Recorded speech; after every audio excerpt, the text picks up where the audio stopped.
മുസ്ലിം ലീഗിൻ്റെ വയനാട് പുനരധിവാസ ഫണ്ടിലേക്ക് ഫോർ വയനാട് എന്ന ആപ്പിലൂടെ ഇതിനോടകം തന്നെ 28 കോടിയിലധികമാണ് പൊതുസമൂഹം നൽകിയിരിക്കുന്നത്.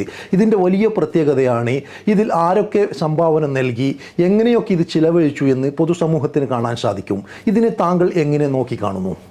ഇതിനകത്ത് ഏറ്റവും പ്രധാനപ്പെട്ട രണ്ട് കാര്യം, ഒന്ന് വിശ്വാസ്യതയാണ്, ക്രെഡിബിലിറ്റിയാണ്. ലോകത്തിൻ്റെ നാനാഭാഗത്തുള്ള ആളുകൾ ഇത്തരം ദുരന്തങ്ങൾ ഉണ്ടാകുമ്പോൾ അവരെ സഹായിക്കാൻ സന്മനസ്സുള്ളവരാണ്. പക്ഷെ ആരാണ് ഈ സഹായം അഭ്യർത്ഥിക്കുന്നത് എന്നുള്ളതാണ് പ്രശ്നം. ഇന്ന് നമുക്കറിയാം, സമസ്ത മേഖലകളിലും തട്ടിപ്പും വെട്ടിപ്പും നടക്കുന്നൊരു കാലമാണ്, പാവങ്ങളെ വിറ്റ് തിന്നുന്നൊരു കാലമാണ്. അപ്പോൾ വിശ്വാസ്യതയുള്ള ആളുകൾ എന്തെങ്കിലും ആഹ്വാനം കൊടുത്താൽ അത് ചെവിക്കൊള്ളാൻ ഇവിടെ ആളുകളുണ്ട്. അതിനകത്ത് നമുക്ക് പറയാം, കുടപ്പനയ്ക്കൽ തറവാടെന്ന് പറഞ്ഞാൽ രാഷ്ട്രീയ നേതാക്കന്മാരെ സംഭാവന ചെയ്തിട്ടുള്ളൊരു തറവാടല്ല. അവരൊക്കെ ആത്മീയ നേതൃത്വത്തിൻ്റെ അത്യുന്നതങ്ങളിൽ വിരാജിക്കുന്ന ആളുകളാണ്. പ്രത്യേകിച്ച് കുടപ്പനയ്ക്കൽ തറവാടിൽ ആരെന്തു പറഞ്ഞാലും അനുസരിക്കാൻ ആളുണ്ട്.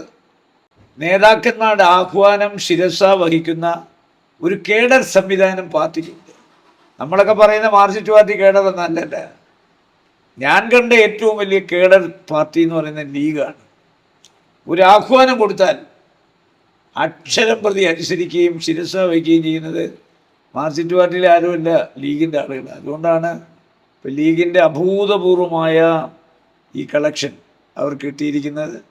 അതൊരു അനുഗ്രഹം തന്നെയാണ്. പിന്നെ ഇതിനാഹ്വാനം ചെയ്തിരിക്കുന്ന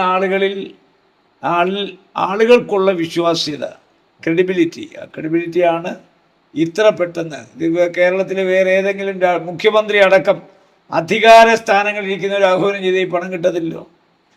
എല്ലാവർക്കും സംശയമാണ്, ഈ പണം മറ്റേ ചെലവാക്കണം, അതിനെടുത്ത് മറിക്കരുത്, പിരിക്കരുത്.